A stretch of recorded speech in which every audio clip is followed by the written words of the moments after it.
मित्रों नमस्कार, मैं हूं राजेंद्र सिंह और आप देख रहे हैं व्यू पॉइंट विथ राजेंद्र। कला श्रृंखला के अंतर्गत पाश्चात्य कला का यह 6वां अंक प्रस्तुत है और आज हम जानेंगे नव शास्त्रीय कला एवं स्वच्छंदवादी कला के बारे में।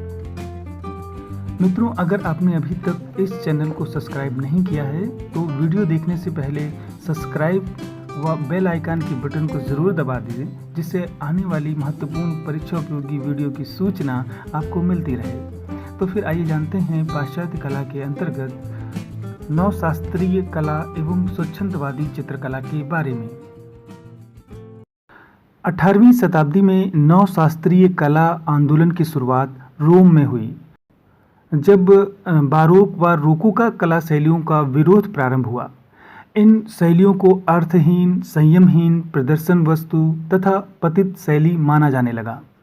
1760 ईस्वी के पश्चात चित्रकला में शास्त्रीयता का प्रभाव व्यापक रूप से आया। विकलमैन इस आंदोलन का प्रेरणा स्रोत था, किंतु इस शैली का पूर्ण विकास फ्रेंच चित्रकार जॉन लुइस डेविड ने किया। इस शैली में 3 विरोधी स्रोतों का समन्वय था। पहला ग्रीको रोमन शास्त्रीयता, दूसरा वेनिस की रंग योजना व प्रकाश का प्रयोग, तीसरा पुनः प्राचीन शास्त्रीय शैली की ओर आकर्षण। नवशास्त्रीय चित्रकला स्कूल ने ऐतिहासिक सटीकता के लिए ग्रीक शैली को बहुत महत्व दिया। लुई 15वें के शासनकाल में कला और साज सज्जा में ग्रीक मूर्तियों को बड़ा महत्व प्राप्त हुआ। जैक्स लुइस डेविड की पेंटिंग हेरोसिया का प्रण को नवशास्त्रीयवाद का सर्वप्रथम चित्र माना जा सकता है। नवशास्त्रीयवाद के प्रमुख कलाकार और उनकी पेंटिंग्स इस प्रकार हैं। जॉन लुइस डेविस, हिरोशिया का प्रण, सुकरात की मृत्यु, मिनर्वा की विजय, सेबाइंस पर बलात्कार, बोट्स के पुत्रों के शवों के दहन, the death of Marat. Ingres, Louis François Bertin, तुर्की स्नान। एंटोनियो कैनोवा, इनकी प्रमुख पेंटिंग्स है 3 लावण्य, शुक्र विक्ट्रिस, कामदेव के चुंबन द्वारा मनोचिकित्सक पुनर्जीवित। और हेनरी फुसेली, इनकी पेंटिंग है दुस्वप्न। स्वच्छंदवादी प्रवृत्ति प्रत्येक युग में मिलती है। किसी भी कलापूर्ण रचना में सौंदर्य की आकांक्षा एक महत्वपूर्ण तत्व है और सौंदर्य के साथ अद्भुत का संयोग होने से रूमानी प्रवृत्ति का उद्भव होता है। नवशास्त्रीयतावाद की अतिशय तर्क कठोरता, प्राचीन का अनुसरण तथा आदर्शवादिता के विरोध में स्वच्छंदतावादी कला का आंदोलन प्रारंभ हुआ। स्वच्छंदतावादी कलाकार प्रायः फ्रांस की क्रांति से प्रभावित रहे। इन्होंने प्रकृतिवाद का नारा लगाया और प्रत्येक रूढ़ि का विरोध किया। इनका मत था कि कलाकृति का जन्म भावना से होता है तथा भावनाओं से ही कलाकृति में चैतन्य आता है। महान कलाकृति में भावनाओं की अभिव्यक्ति हेतु साहसिक तरीकों से रंगों व रेखाओं का प्रयोग हुआ। हल्के व गहरे रंगों का संतुलित प्रयोग, तीव्र व विरोधी रंगों का प्रयोग, संवेदनापूर्ण चटक रंग तथा छाया प्रकाश द्वारा आकृतियों का पृष्ठभूमि में विलीनीकरण अद्भुत है। आकृतियां भी गतिशील, भावप्रवण तथा जीवंत दृष्टिगत होती हैं। विषय की दृष्टि से भी स्वच्छंदतावाद में सत्य किंतु उत्तेजनापूर्ण घटनाओं का चित्रण हुआ है। इनकी अभिरुचि विचित्र, अद्भुत, रोमांचक, अति प्राकृतिक एवं जादुई वस्तुओं के चित्रण की ओर रही है। स्वच्छंदतावाद के प्रमुख कलाकारों की प्रमुख कलाकृतियां इस प्रकार हैं। जेरिकाल्ट थियोडोर, इनकी प्रमुख पेंटिंग्स है ऑफिसर्स ऑफ द इम्पीरियल और मेदुसा का बेड़ा। यूगेन देलाक्रा, इनकी प्रमुख पेंटिंग्स है कियोस में नरसंहार, लोगों का नेतृत्व करती स्वतंत्रता। फ्रांसिस्को दी गोया, गोया ने द ब्लैक पेंटिंग्स नामक घने चित्रों की एक श्रृंखला बनाई थी। शनि द्वारा अपने पुत्रों का भक्षण, पिशाचनियों की सभा, युद्ध की विभीषिका, 2 मई, 3 मई, जादूगरनियों का व्रत दिन। डेविड फ्रैडरिक, इनकी पेंटिंग है कोहरे का सागर में भटकना। विलियम टर्नर, ये एक स्वच्छंदवादी ब्रिटिश भू चित्रकार थे। इन्होंने बादलों को चमकीले तथा अर्थपूर्ण दिखाने के लिए नई तकनीकों का आविष्कार किया, इसलिए टर्नर को द पेंटर ऑफ लाइट के नाम से जाना जाता है। इनकी प्रमुख पेंटिंग्स इस प्रकार हैं: चांदनी रात में समुद्री दृश्य, कोहरे में उगता हुआ सूर्य, moonlight, the burning house of parliament. इस प्रकार स्वच्छंदतावाद में आत्मपरकता, आंतरिक अनुभूति, व्यक्तिगत मूल्य, अपूर्णता की भावना, निराशावादिता की प्रवृत्ति, विद्रोह की चेतना, मुक्ति की तृष्णा, जबकि नवशास्त्रीयतावाद में वस्तुपरकता, बाह्य अनुभूति, सार्वभौमिक मूल्य, प्रचलित नियमों के प्रति स्वीकृत का आग्रह, तटस्थता का भाव, शांति, संतुलन, क्षमता आदि प्रवृत्तियां मिलती हैं। नवशास्त्रीयतावादी कला सौंदर्य है और स्वच्छंदतावादी कला शक्ति है।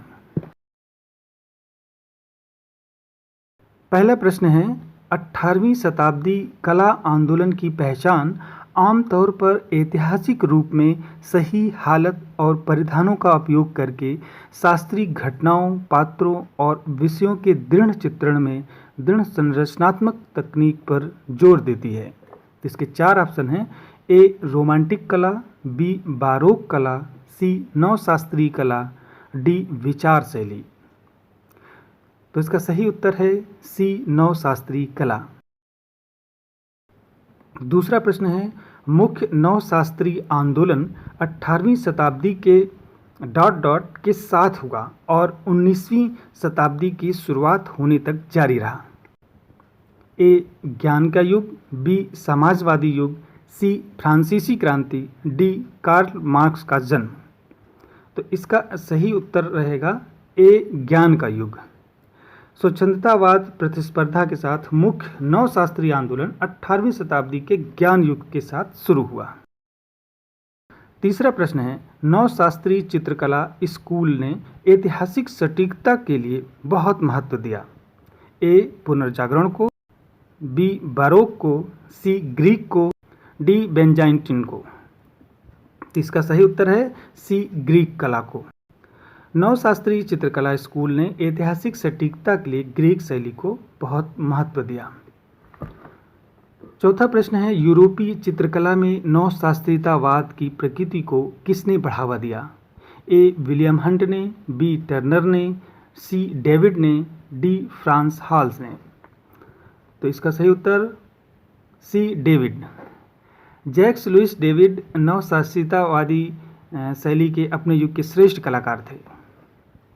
पांचवा क्वेश्चन, डेविड की पेंटिंग सुकरात की मृत्यु किस कलावाद के अंतर्गत आती है? ए शास्त्रीयतावाद, बी नवशास्त्रीयतावाद, सी यथार्थवाद, डी उत्तर यथार्थवाद। तो इसका सही उत्तर होगा बी नवशास्त्रीयतावाद। छठा प्रश्न है, एक सांस्कृतिक, कलात्मक और वास्तुशिल्पात्मक अर्थ में नवशास्त्रीयतावाद ... के खिलाफ प्रतिक्रिया के रूप में वृद्धि हुई, जिसे ऊपर शीर्ष पर और उजले तौर पर देखा गया था। ए प्राकृतिकवाद, बी उच्छृंखलतावाद, सी रोकोको, डी प्रभाववाद। तो इसका सही उत्तर होगा सी रोकोको। 18वीं शताब्दी में बारोक एवं रोकोको कला शैलियों का विरोध आरंभ हुआ और उनके स्थान पर नवशास्त्रीयतावाद ने ले लिया। सातवां प्रश्न है, नवशास्त्रीयतावादी कलाकारों ने एक राजनीतिक काल के लिए योगदान दिया, वह कौन सा काल था? तो ए है अमेरिकन क्रांति के लिए, बी भारत छोड़ो आंदोलन, सी फ्रेंच क्रांति के लिए, डी द्वितीय विश्व युद्ध। तो इसका सही उत्तर रहेगा सी फ्रेंच क्रांति। नवशास्त्रीयतावादी कलाकारों ने फ्रेंच क्रांति के लिए पेंटिंग और प्रिंट मेकिंग के क्षेत्र में योगदान किया था। आठवां प्रश्न है, नवशास्त्रीयतावादी चित्रकार का नाम बताइए। ए जेरिक, बी डोमियर, सी डेविड, डी ब्रूगेल। तो इसका सही उत्तर रहेगा सी डेविड। 9वां प्रश्न है, विख्यात नवशास्त्रीय चित्रकला ओथ ऑफ द हेरेक्टी को किसके द्वारा बनाया गया?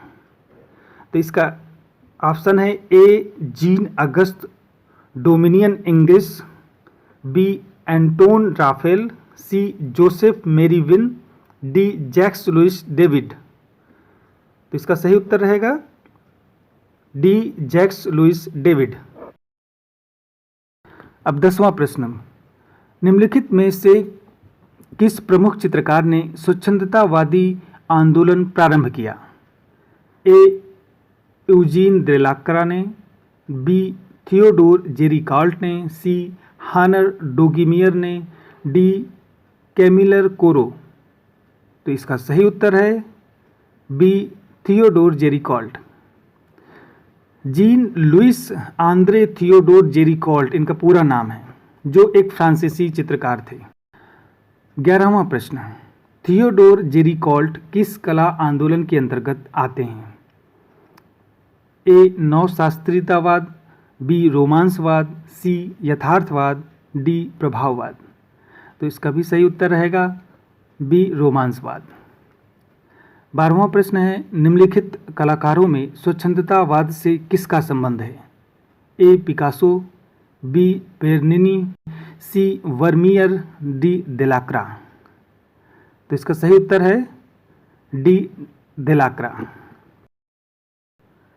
13वां प्रश्न, स्वच्छंदतावाद का वह कौन सा चित्रकार था जो चित्रण के लिए घर में लाशें रखता था? ए देलाक्रा, बी एंजर्स, सी जेरिकॉल्ट, डी माने। तो इसका सही उत्तर रहेगा सी जेरिकॉल्ट। थियोडोर जेरिकॉल्ट स्वच्छंदतावाद यानी रोमांसवादी कलाकार था। वह चित्रण के लिए घर में लाशें रखता था और फिर उसकी पेंटिंग बनाता था। 14वां प्रश्न, मेडुसा का बेड़ा चित्र किसने चित्रित किया? ए थियोडोर जेरिकॉल्ट ने, बी जोंक दावी ने, सी मोने ने, डी सिसली ने। तो इसका सही उत्तर है ए थियोडोर जेरिकॉल्ट ने। 15वां प्रश्न, समुद्री जहाज की दुर्घटना पर बनी पेंटिंग मेदुसा का बेड़ा के कलाकार का नाम क्या है? ए जेरिकॉल्ट, बी एलेग्रो, सी आंग्र, डी गोया। तो इसका उत्तर ए जेरिकॉल्ट। 16वां प्रश्न है, सबसे अधिक सुंदर बालों की पेंटिंग किसने की थी? ए मैनेट ने, बी जे कांस्टेबल ने, सी टर्नर ने, डी सेजन ने। तो इसका सही उत्तर सी टर्नर।